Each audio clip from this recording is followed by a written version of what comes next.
नमस्कार, मैं उद्धव भंडारे, चंगुगाना ठाकुर कला वाणिज्य विज्ञान महाविद्यालय नवीन पनवेल। आप सभी हिंदी प्रेमियों का मैं तहे दिल से स्वागत करता हूँ। आज आपके समक्ष मैं छंदों को समझाने हेतु आया हूँ। छंद जो है भाषा का अलंकार है, भाषा की शोभा बढ़ाने वाले हैं और 9वीं 10वीं 11वीं 12वीं BA MA सभी विद्यार्थियों के लिए पाठ्यक्रम में छंद रखे हैं। विविध महाविद्यालयों में, विश्वविद्यालयों में भाषा का अध्ययन करने वाले सभी को छंदों की जानकारी होना आवश्यक है। मैं आज आपके समक्ष कुछ चंद छंदों के बारे में चर्चा करने वाला है। विद्यार्थियों, मुख्य रूप से छंद दो प्रकार के होते हैं। एक है मात्रिक छंद और दूसरा है वर्णिक छंद। ये दो छंद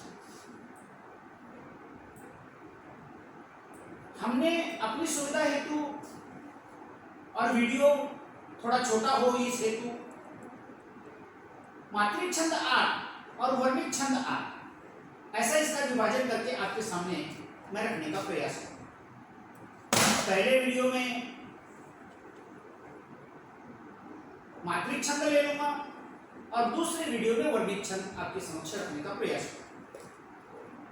लेकिन छंदों की छोटी छोटी बारीकियां, छोटी छोटी बातें होती है जिसको समझना बहुत मुश्किल आवश्यक। उन सभी बारीकियों को मैं आपके सामने सबसे पहले रखूंगा और बाद में मात्रिक छंद और वर्णिक छंद के बारे में विस्तार से बताने का प्रयास करूंगा।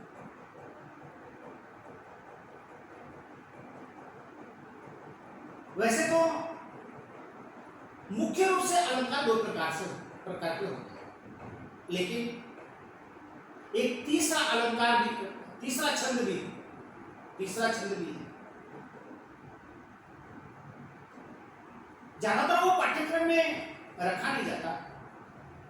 पहला है मात्रिक छंद, दूसरा है वर्णिक छंद और जो तीसरा है वो मुक्त छंद है। मुक्तक छंद बोलते हैं।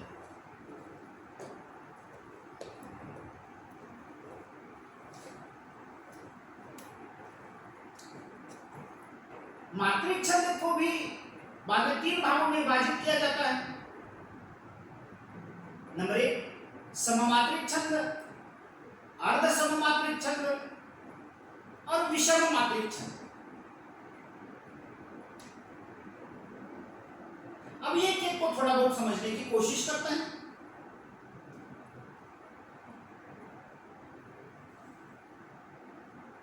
सममात्रिक छंद किसे कहा जाता है? जिसके अंतर्गत मात्राएं समान रूप से होती है उसे सममात्रिक छंद कहा जाता है। अर्ध सममात्रिक छंद किसे कहा जाता है? आधी मात्रा समान और आधी विषम मात्रा होती है। आधी समान और आधी विषम मात्रा होती है, उस अलंकार, उस छंद को अर्ध सममात्रिक छंद कहा जाता है। विषम मात्रिक छंद जिसको मात्रा जिस छंद के अंतर्गत मात्राएं विषम होती है उसे विषम मात्रिक छंद कहा जाता है। मुक्तक छंद किसे कहा जाता है? किन बातों का ध्यान उसके अंतर्गत रखा जाता है? तो मैंने 4 बातों को आपके सामने रखने का प्रयास किया। नंबर 1, वर्ण एवं मात्रा से मुक्त छंद जो होता है मुक्तक छंद कहलाता है। संपूर्ण मुक्त काव्य रचना उसे मुक्तक काव्य कहा जाता है। किसी भी बात की आवश्यकता न हो इसे मुक्तक छंद कहा जाता है। अपने भाव के आधार पर कवि रचना करता है उसे मुक्तक काव्य कहा जाता है। रीतिकाल के अंतर्गत अगर इसका उदाहरण देना चाहूं तो रीतिकाल के अंतर्गत धनानंद जो है मुक्तक छंद के कवि हैं जिन्होंने मुक्तक काव्य लिखा। ये छंदों के प्रकारों के संबंध में आपके सामने मैंने कुछ बातें रखी। लेकिन अगर कोई आपको पूछे कि छंदों के मुख्य प्रकार कितने हैं तो दो ही बताना, मात्रिक छंद और वर्णिक छंद। लेकिन ऐसे सहज रूप से अगर कोई पूछता है कि छंद के कितने प्रकार हैं तो मुक्तक छंद को भी उसके अंतर्गत समाविष्ट किया जा सकता है। इसके बाद हम देखने का प्रयास करेंगे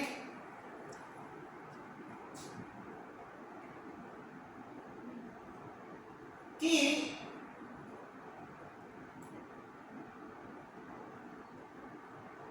इसके अंग कौन से हैं।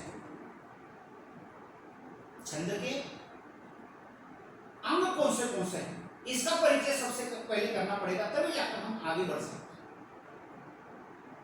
और छंदों के बारे में जानकारी प्राप्त कर सकते हैं। बाद में हमको छंदों के उदाहरण देखने में कोई तकलीफ नहीं होगी, कोई परेशानी नहीं होगी। इसके अंतर्गत आने वाले जो अंग हैं, सबसे महत्वपूर्ण अंग है वो है नंबर 1 वर्ण, दूसरा है मात्रा, तीसरा है गति, तीसरा है यति, तुक, चरण, ग और गण। इन बातों को अगर, इन बारीकियों को अगर आपने छंद की समझ के ले लिया तो छंद को समझना मुश्किल नहीं, बहुत सरल है और स्पष्ट है। तो एक एक को देखने का हम प्रयास करें। वर्ण किसे कहते हैं? इकाई को वर्ण कहा जाता है। इसको मैंने यहाँ बाण लगाकर रखने का प्रयास किया है। इकाई को वर्ण कहते हैं। मात्रा किसे कहते हैं? छोटी मात्रा जिसको लघु कहा जाता है और अंग्रेजी के आई इस अक्षर से संबोधित किया जाता है, और बड़ी मात्रा गुरु कहलाती है जिसको अंग्रेजी के यस इस अक्षर से दर्शाया जाता है। दूसरा अंग है गति। पंक्ति पढ़ते हैं उसके फ्लो को गति कहते हैं। यानी एक दो पंक्तियां हैं और पंक्तियां पढ़ने की हर एक कवि की और हर एक गीतकार की एक अपनी एक शैली होती है और उसका एक लय होता है।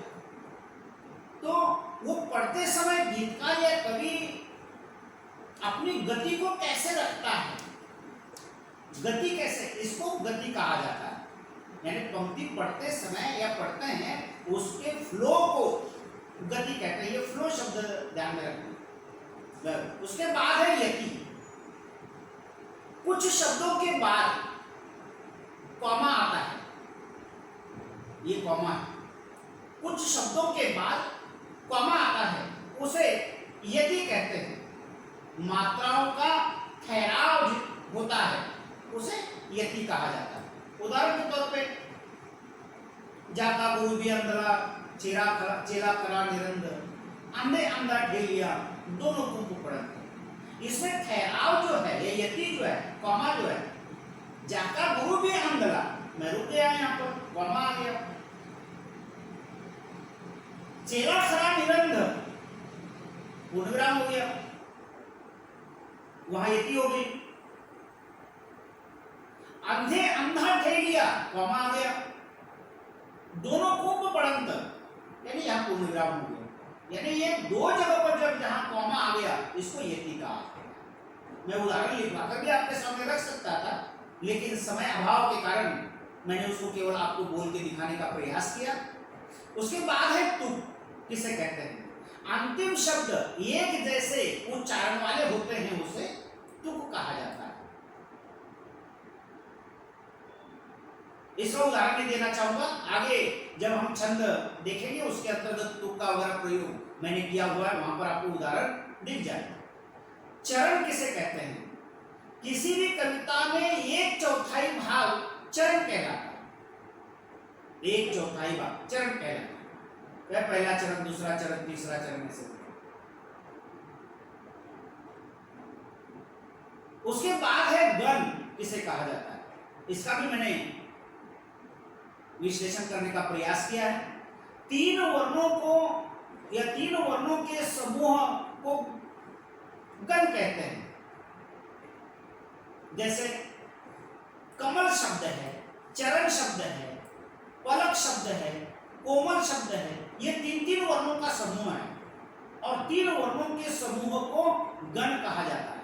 ये बारीकियां अगर आपने छंद की ध्यान में रखी तो आगे आने वाले छंदों के मात्रिक छंद और वर्णिक छंद हैं, इसको समझने में और समझाने में कोई भी कठिनाई आपको नहीं होगी। उसके बाद मैंने छंद की परिभाषा की है इन सब को देखने के बाद।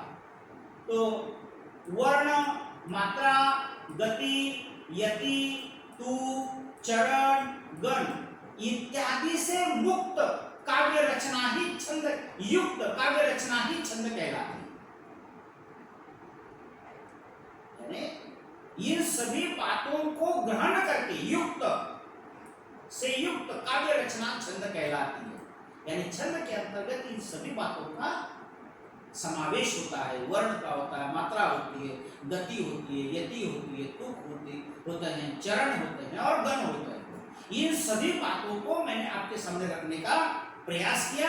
मुझे आशा है कि ये छंदों के अंग संक्षिप्त रूप में क्यों न हो, कुछ अंगों के उदाहरण बता दिए और कुछ अंगों के उदाहरण नहीं बताए, लेकिन आगे उदाहरण आएंगे। आगे मैं आपको बताने का प्रयास करूंगा, लेकिन ये छंद के संक्षिप्त रूप में अंगों का परिचय मैंने आपके सामने रखने का प्रयास। इसके बाद जो है छंद, मैंने बोला कि दो प्रकार के होते हैं, एक होता है वर्णिक छंद और मात्रिक छंद। मात्रिक छंद के संबंध में कोई परेशानी नहीं है, केवल मात्राओं को ध्यान में रखना पड़ता है। वर्णिक छंद में वर्णों को ध्यान में रखना पड़ता है,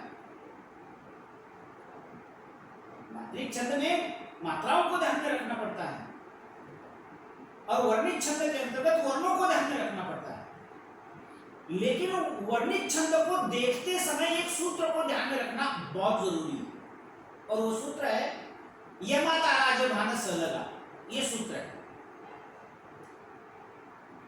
सादा सिंपल सूत्र है। उसको एक बार आपने अपने दिमाग में रख दिया तो कहीं भी वो आपको याद सहज रूप से रह सकता है। इसके गण हैं, य गण है, म गण है, त गण है, र गण है, ज गण है, भ गण है, न गण है, स गण है, ल गण है और ग गण है। ये गण है। अब ये गण जो है ये वर्णिक छंद के अंतर्गत आते हैं, तो उसका स्वरूप कैसे लिखा जाता है।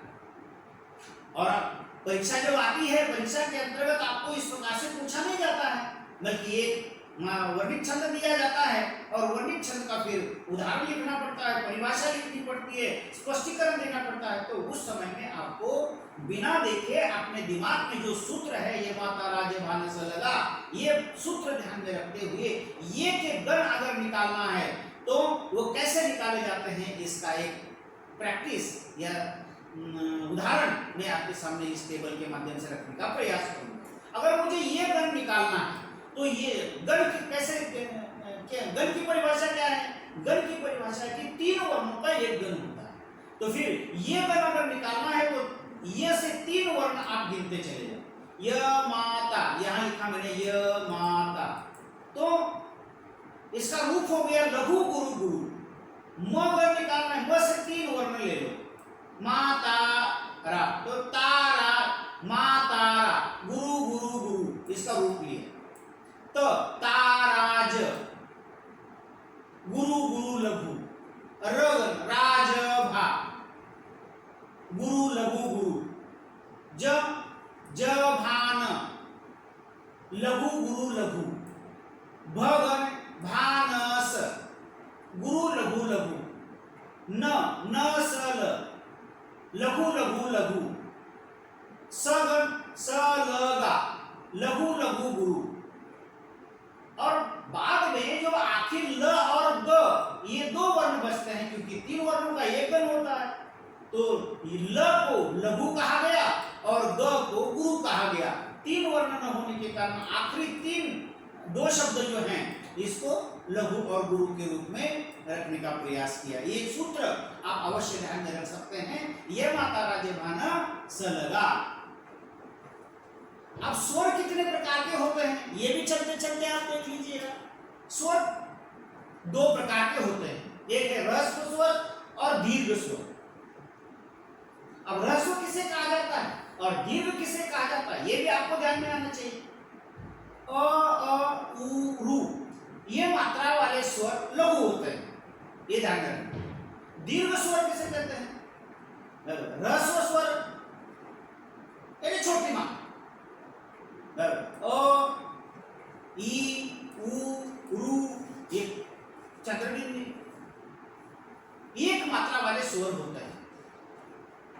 दीर्घ स्वर आ ई उ ए ओ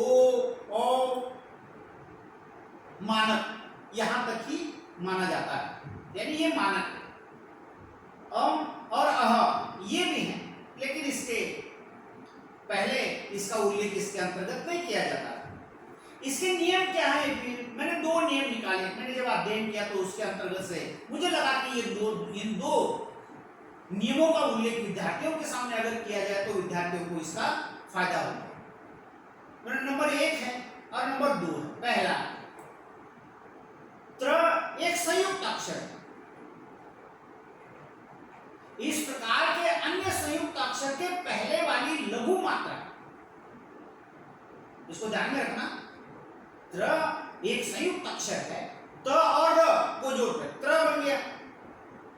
इस प्रकार के अन्य संयुक्त अक्षर के पहले आने वाली लघु मात्रा गुरु बन जाती है। ये ध्यान में रखना पड़ेगा क्या, जब वो सही मात्रा में आप छंद देखोगे और उसके उदाहरण आपके सामने समक्ष आएंगे, उसका स्वरूप लिखने की आवश्यकता आपको पड़ेगी, तब जाकर इस प्रकार के संयुक्त अक्षरों का पाला आपके साथ पड़ने वाला है।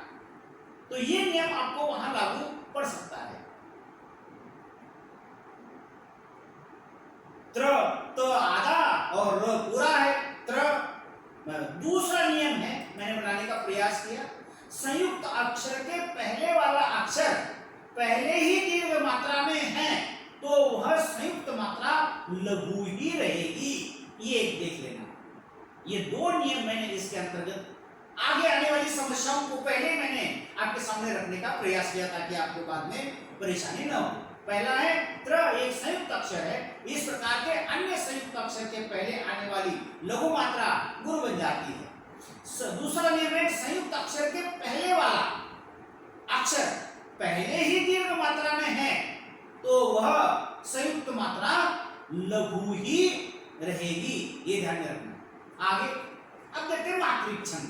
शुरुआत करते हैं मात्रिक छंद को देखने की, जिसको हमने 8 मात्रिक छंदों की हम यहाँ पर चर्चा करने वाले हैं। नंबर 1 है चौपाई, दूसरा है रोला, दूसरा है दोहा, चौथा है बरवे, पांचवा है हरिगीतिका, 6 नंबर वाला है गीतिका, 7 नंबर है छप्पे और 8 नंबर है कुंडलिया। ऐसे 8 छंदों को हम विस्तार रूप से उसकी परिभाषा, उसका उदाहरण और उसका स्पष्टीकरण, ये तीनों चीजें, तीनों बातें हम इस लेसन के अंतर्गत, इस लेक्चर के अंतर्गत देखने वाले हैं। सबसे पहले देखते हैं चौपाई। चौपाई एक मात्रिक छंद है। कभी कभी परीक्षा में ऐसे भी पूछा जाता है कि चौपाई डैश डैश छंद है। आपके पास 3 छंद है, एक है मात्रिक छंद है, वर्णिक छंद है और दूसरा मुक्त छंद है। तो तीनों में से कौन सी श्रेणी में आता है? तो चौपाई ये मात्रिक छंद है। इसकी परिभाषा मैंने देने का प्रयास किया है। अब अपनी पद्धति से भी आप परिभाषा गढ़ सकते हैं, लेकिन उससे वो संयुक्तिक होना चाहिए। बराबर। यह यानी चौपाई, इसकी परिभाषा देख लेते हैं। यह हिंदी का सर्वाधिक लोकप्रिय एवं प्रसिद्ध छंद है। इसके प्रत्येक चरण में 16-16 मात्राएं होती हैं। चरण के अंत में प्रायः 2 लघु और 2 गुरु होने चाहिए। इस चरण के अंत में ज गण अथवा त गण नहीं आना चाहिए। सबसे पहले ज गण का रूप आपको निकालने आना चाहिए, क्योंकि ऊपर सूत्र दिया है मैंने, और त गण का रूप निकालने आना चाहिए। अगर सूत्र याद है तो आपको देखने की भी आवश्यकता नहीं पड़नी चाहिए। यह मात्रा ज लघु भा गुरु न लघु, यानी ज का रूप है लघु गुरु लघु, त का ता, य माता रा, ज भान, य माता गुरु, ता रा ज यानी गुरु गुरु लघु, इसका रूप आएगा। अब आपको ऐसा एक उदाहरण ढूंढना है, क्योंकि चौपाई की ये परिभाषा है, संकल्पना है कि जो भी पंक्ति आप उदाहरण के रूप में चौपाई के लिए लोगे, उस पंक्ति के अंतिम अंत में लघु गुरु लघु और गुरु गुरु लघु नहीं आना चाहिए। ये छोड़ के बाकी कौन सा भी आ सकता है, ये एक नियम है और इसका पालन आपको करना पड़ेगा। दूसरा है चरण के अंत में फिर क्या आना चाहिए, चरण के अंत में यानी पंक्ति के अंत में एक तो दो लघु आने चाहिए, नहीं तो दो गुरु आने चाहिए। ये दो नियम हो गए। तीसरा नियम क्या है कि इसके प्रत्येक चरण में 16-16 मात्राएं होती हैं। ये तीसरा नियम हो गया। यानी इस चौपाई मात्रिक छंद के अंतर्गत कुल मिलाकर 3 नियमों का पालन हमको करना है। एक तो 16-16 मात्राएं होनी चाहिए, इसके अंत में 2 लघु और 2 गुरु होने चाहिए, और तीसरा नियम है इसमें ज गण और त गण नहीं आना चाहिए। अंत में चरण के अंत में ज गण और त गण नहीं आना चाहिए। तो ज गण और त गण का रूप क्या है, ये मैंने यहाँ पर आपके सामने रखने का प्रयास किया है। लघु गुरु लघु और त गण का रूप है गुरु गुरु लघु। ये नहीं आना चाहिए चरण के अंत में। देखते हैं, अभी हमने भी आपके सामने उदाहरण रखने का प्रयास किया है, उसके अंतर्गत ये बातें है या नहीं हम देखने का प्रयास करेंगे। उदाहरण के रूप में मैंने उदाहरण लिया है, पहले उदाहरण देख लेते हैं और बाद में उसके नियमों को कटाक्ष रूप से देखने का प्रयास करते हैं। जय हनुमान ज्ञान गुण सागर, पहली पंक्ति हो गई। दूसरी पंक्ति जय कबीर तिहु लोक उजागर, ये पूरी पंक्ति हो गई। बराबर, ये ध्यान रखना। राम दूत अतुलित बल धामा, अंजलि पुत्र पवन सुत नामा, ऐसी ये पंक्ति मैंने आपके सामने उदाहरण के रूप में चौपाई की रखी हुई है। बराबर, और हनुमान चालीसा तो आपको मालूम है पूरी की पूरी चौपाई में है और लोग बड़े ध्यान से पढ़ते हैं उसको। जय हनुमान ज्ञान गुण सागर, जय कबीरा तिहु लोक उजागर, राम दूत अतुलित बल धामा, अंजलि पुत्र पवन सुत नामा। ऐसी ये 2 पंक्तियां हैं सही मात्रा में, लेकिन उसके मैंने 4 पंक्तियां करने का प्रयास किया। ये चौपाई है, 4 पंक्तियों वाली है। पढ़ते समय ये सागर के बाद कम आता है, यानी यति आती है वहां पर। बराबर, फिर उजागर के बाद जो है कम आता है, वहां यति आ जाती है। तो इसलिए मैंने उसको यहाँ ऐसा रखने का प्रयास किया। अब देखते हैं कि इसमें 16-16 मात्राएं है या नहीं, क्योंकि पहला नियम। तो मैंने इधर लिखने का प्रयास किया, लेकिन गिन के भी हम देखेंगे। ये 16 मात्राएं 16 मात्राएं 16 मात्राएं 16 मात्राएं, यानी प्रत्येक चरण में आपको 16 मात्राएं दिखनी चाहिए। जय लघु लघु हनुमान, ह लघु नु लघु मा गुरु न लघु ज्ञान गुरु न लघु गुण लघु लघु सागर गुरु लघु लघु। यानी अब इसकी गिनती कर लेते हैं, क्योंकि यस अक्षर से जो अंग्रेजी के चिन्हित करते हैं हम उसको गुरु कहा जाता है और 2 अंकों से गिना जाता है उसको, और आय अक्षर से जो अंग्रेजी के आता है उसको लघु कहा जाता है और उसको 1 अंक से गिना जाता है। तो उसी प्रकार यहाँ जय लघु लघु लिखा तो उसके नीचे मैंने 1 लिखा, और जहां यस है वहां पर 2 लिखा। इन सब की गिनती करने के बाद 16 मात्राएं आ जाती हैं। तो गिनती कर लेते हैं हम। 1 2 3 4 5 6 7 8 9 10 11 12 13 14 15 16। तो पहले पंक्ति में जो है 16 मात्राएं आई हैं, यानी पहला नियम हमने पूरा किया।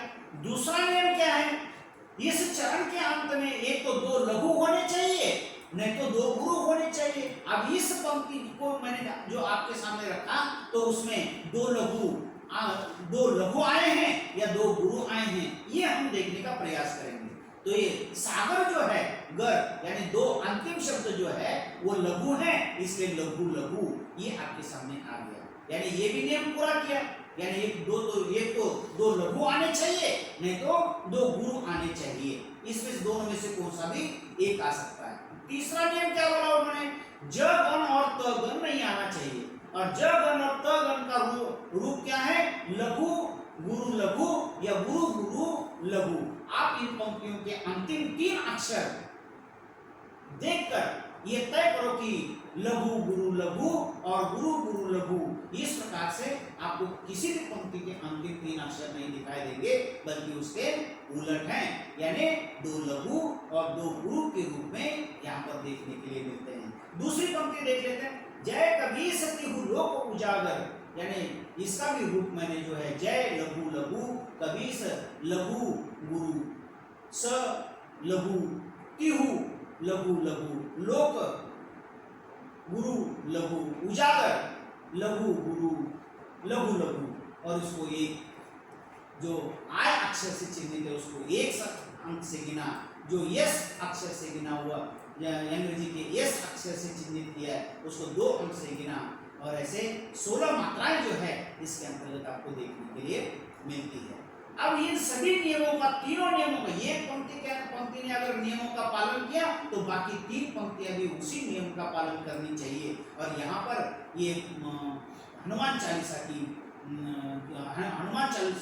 का जो चौपाई है वो चौपाई इन नियमों का पालन करती है। अब देखिए स्पष्टीकरण कैसे लिखा जाता है। चौपाई छंद के प्रत्येक चरण में 16-16 मात्राएं होती है, जो उपयुक्त पंक्तियों में उपयुक्त उदाहरण में आई हैं। इस छंद के प्रत्येक चरण के अंत में 2 लघु और 2 गुरु आने चाहिए, जो उपयुक्त पंक्तियों में आए हैं, इसलिए उपयुक्त उदाहरण चौपाई मात्रिक छंद का ही है, ये हम निश्चित कह सकते हैं। दूसरा है दोहा।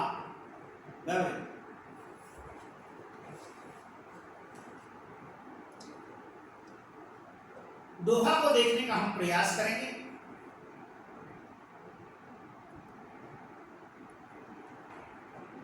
एक मिनट, थोड़ा कट कर सकते हैं बाद में।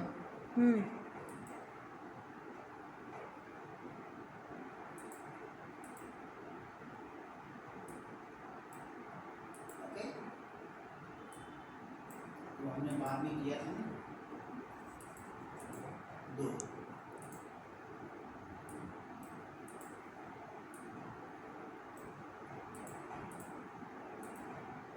काला हटाया नहीं था क्या?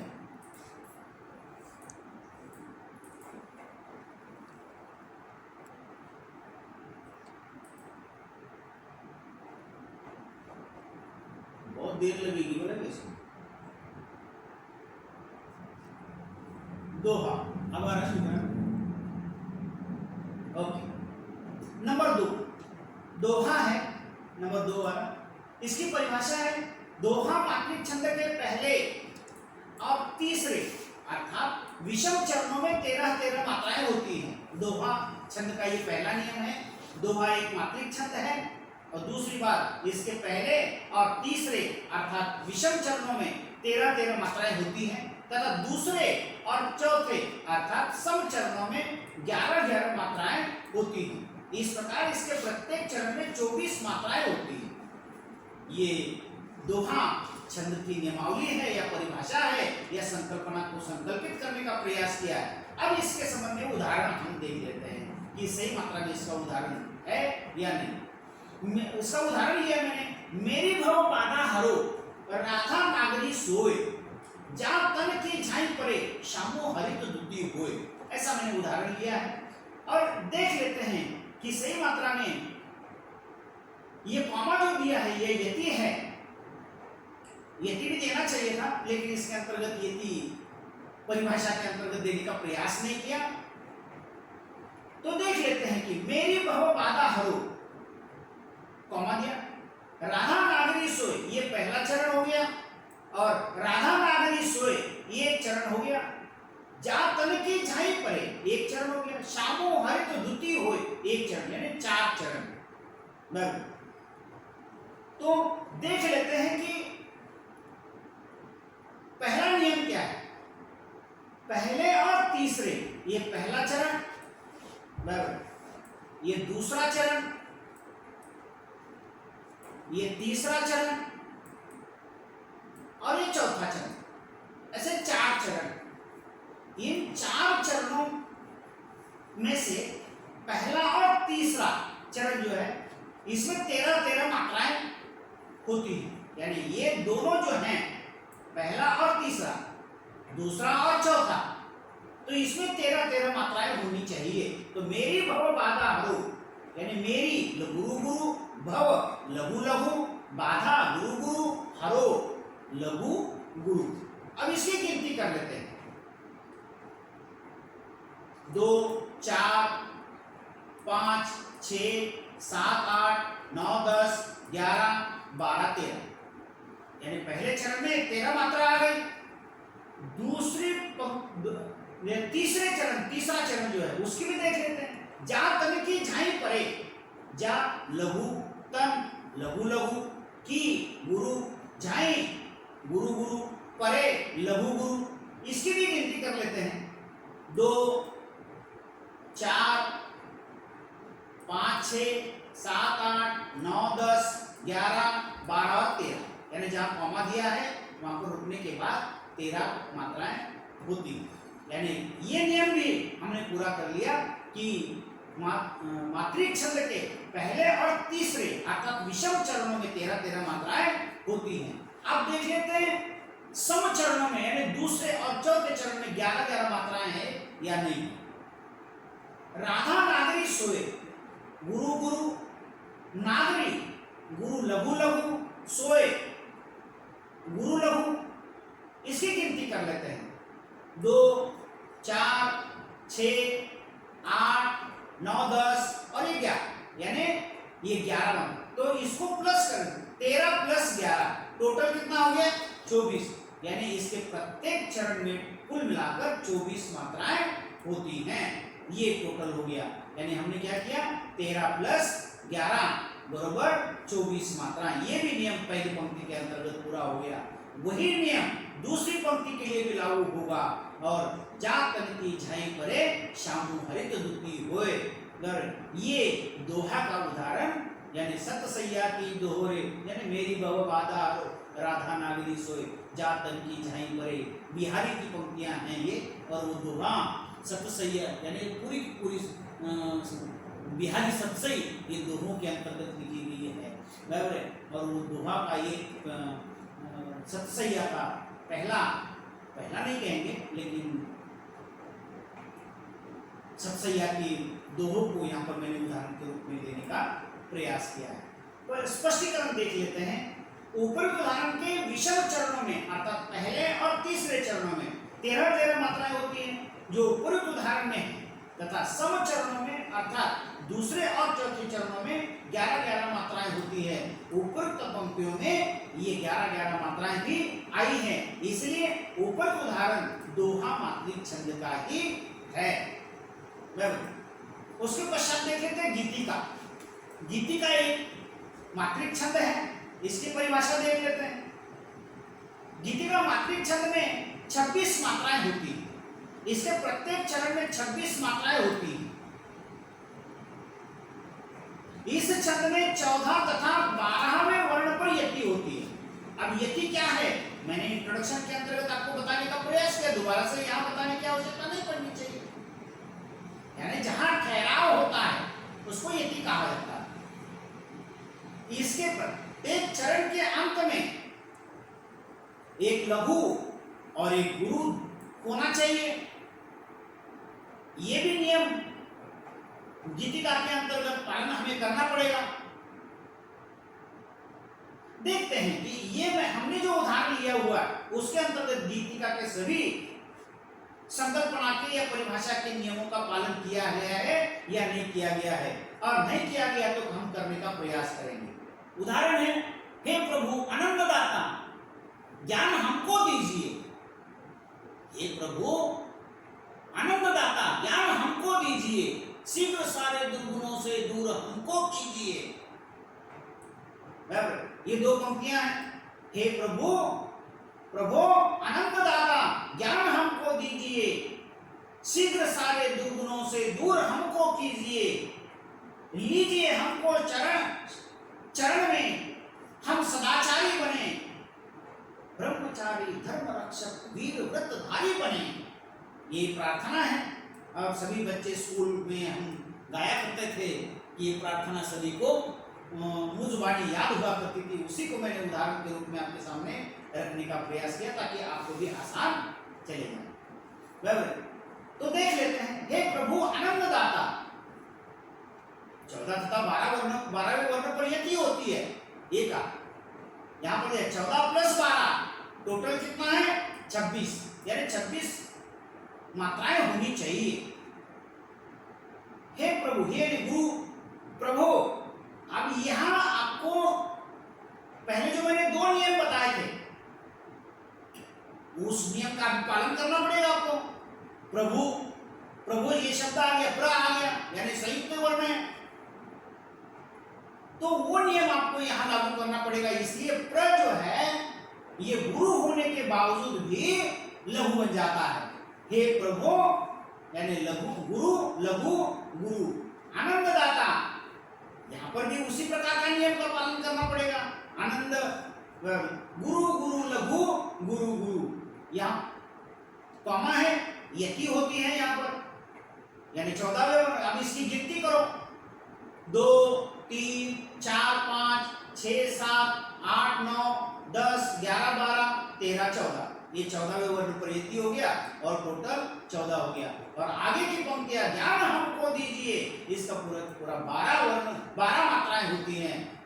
14 प्लस 12 टोटल कुल मिलाकर 26 मात्राएं इस पंक्ति के अंतर्गत आपको देखने के लिए मिलती है। उसके बाद शीघ्र सारे दुर्गुणों से दूर हमको कीजिए, ये पंक्ति के अंतर्गत भी 14 प्लस 12 तीसरी पंक्ति, लीजिए हमको चरण में हम सदाचारी बने, इसके अंतर्गत 14 प्लस 12 यानी 14वें और 12वें वर्ण पर यति होती है।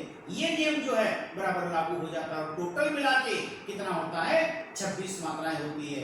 ब्रह्मचारी धर्म रक्षक वीर व्रतधारी बने, इसके अंतर्गत भी यही नियम लागू होता है। 14 प्लस 12 टोटल 26 मात्रा, यानी हर एक चरण के अंतर्गत आपको 26 मात्राएं संपूर्ण दल में दिखाई देगी। लेकिन जहां यति होता है यानी 14वें और 12वें वर्ण पर यति होती है, इसलिए 14 प्लस 12 हमने करने का प्रयास किया।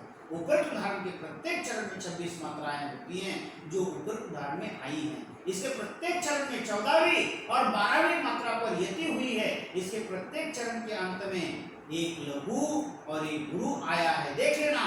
बराबर, यहाँ पहली पंक्ति में गुरु आया है, दूसरी पंक्ति में गुरु आया है, एक गुरु और एक लघु, देख लेना। ये गुरु, लघु गुरु, लघु गुरु, लघु गुरु और लघु गुरु। बराबर, इस नियम का भी पालन इसने अवश्य किया हुआ है, यानी इसके प्रत्येक चरण के अंत में एक लघु और एक गुरु आया है, इसलिए उक्त उपयुक्त उदाहरण गीतिका माध्यमिक छंद का ही है। ओके, 4 नंबर देख लेते हैं, बरवे। चौथा नंबर वाला देख लेते हैं, बरवे। इसकी परिभाषा देख लेते हैं। बरवे छंद के विषम चरणों में अर्थात पहले और तीसरे में 12 मात्राएं होती हैं, ये पहला नियम है। बरवे छंद के विषम चरणों में, विषम चरण में पहला और तीसरा। अब ये विषम क्या है और सम क्या है ये मत पूछना, बराबर। विषम चरणों में अर्थात पहले और तीसरे में 12 मात्राएं होती हैं, ये पहला नियम है। दूसरा नियम है समचरणों में अर्थात दूसरे तथा चौथे में 7 मात्राएं होती हैं, ये दूसरा नियम हो गया। इस प्रकार इसके प्रत्येक दल में 19 मात्राएं होती हैं, यानी 12 और 7 इन दोनों को अगर मिलाते हैं तो 19 मात्राएं होती है, ये तीसरा नियम है। समचरणों के अंत में, यानी इसका मतलब क्या है, दूसरे में और चौथे में, समचरणों में अर्थात दूसरे और चौथे चरणों में जगम आता है, यहाँ क्या बोला है? जगन आता है जो इस छंद की सुंदरता को और अधिक बढ़ाता है, क्योंकि बरवे तो पहले ही सुंदर होता है, बरवे छंद तो पहले ही सुंदर होता है, लेकिन अगर इस चरण के सम चरणों के अंत में अगर जगन आता है तो इस छंद की सुंदरता और बढ़ जाती है। तो सबसे पहले ध्यान में रखना पड़ेगा कि जगन का रूप क्या है और जो आना चाहिए। ये तो आपके सामने वो सूत्र है जो शुरुआत में मैंने आपके सामने रखने का प्रयास किया था। य माता राज बान स लगा, बराबर ज आ गया। य माता राज यानी लघु, भा यानी गुरु, न यानी लघु, यानी लघु गुरु लघु आना चाहिए जो इस छंद की सुंदरता को और बढ़ाता है। देख लेते हैं, इसका उदाहरण भी देख लेते हैं, और ये तीनों की तीनों नियम यहाँ पर लागू होते हैं या नहीं, नियमों का पालन होता है या नहीं, ये हम देखने का प्रयास करेंगे। अवधि शिला का उर पर था गुरु भार, तिल तिल काट रही थी तब जल धार। ये पंक्तियां मैंने लेने का प्रयास किया है। अवधि शिला का उर पर था गुरु भार, तिल तिल तिल तिल काट रही थी तब जलधार। ये पंक्तियां हैं, बराबर। इसके अंतर्गत यति भी दिया हुआ है, लेकिन यति को हम ध्यान में रखेंगे। क्यों? क्योंकि चरण सम चरण और विषम चरण हमको जब विभाजन करना होता है तो उसके अंतर्गत ये देखना बहुत जरूरी होता है। तो अवधि शिला का उर पर, ये पहला चरण, था गुरु भार दूसरा चरण, तिल तिल काट रही थी तीसरा चरण, और तब जलधार ये चौथा चरण, बराबर। तो 12 + 7 यानी पहले में अवधि लघु लघु लघु, क्योंकि धी भी पहला है और सिंगल है और वो भी सिंगल है। अवधि शिला शिला, बराबर, ये शी पहला है, लघु ला गुरु है, का गुरु, उर लघु लघु, पर लघु लघु, यानी गिनते हैं, फिर इसकी गिनती कर लेते हैं। 1 2 1 2 3 4 5 6 7 8 9 10 11 और 12, यानी सम चरणों में विषम चरणों में अर्थात पहले और तीसरे में 12 मात्राएं होती है। ये पंक्ति में, इस चरण में और इस चरण में कितनी कितनी मात्राएं होनी चाहिए? 12। और सम चरणों में अर्थात दूसरे और चौथे में कितनी कितनी मात्राएं होनी चाहिए? 7 मात्राएं होनी चाहिए। और दोनों को जब मिलाते हैं तो टोटल 19 मात्राएं होती हैं। और ये इस उदाहरण के अंतर्गत ये नियम सभी के सभी तीनों की तीनों नियमों का पालन किया गया है, इसलिए उपरोक्त उदाहरण बरवे मात्रिक छंद का ही है। स्पष्टीकरण देख लेते हैं। उपरोक्त उदाहरण के विषम चरणों में अर्थात पहले और तीसरे में 12 मात्राएं हैं, तथा सम चरणों में अर्थात दूसरे और चौथे में 7 मात्राएं आई हैं। इसके प्रत्येक दल में 19 मात्राएं आई हैं। सम चरण के अंत में जगन अर्थात लघु गुरु लघु के कारण सुंदरता और बढ़ गई है। इस प्रकार उपरोक्त उदाहरण बरवे मात्रिक छंद का ही है, ये देख लेना, बराबर। इस चरण के सम चरणों में, दोनों सम चरणों में यानी दूसरे और चौथे में, ये देख लेना, लघु गुरु लघु और लघु गुरु लघु, इस नियम का पालन किया गया है, जिसके कारण इस बरवे मात्रिक छंद की सुंदरता और बढ़ जाती है। और जो गाने वाला है, जो बोलने वाला है, उसके लय में एक सुंदरता दिखाई देती है, स्वर में सुंदरता दिखाई देती है। अवधि शिला का उर पर था गुरु भार, तिल तिल काट रही थी तग जलधार। इस प्रकार गाने वाले उसको ठीक तरह से सुर ताल लय को ध्यान में रखते हुए जब गाएंगे तो इस ज का महत्व समझेगा, ज के उपयुक्त, ज लघु गुरु लघु की सुंदरता का पता चलेगा।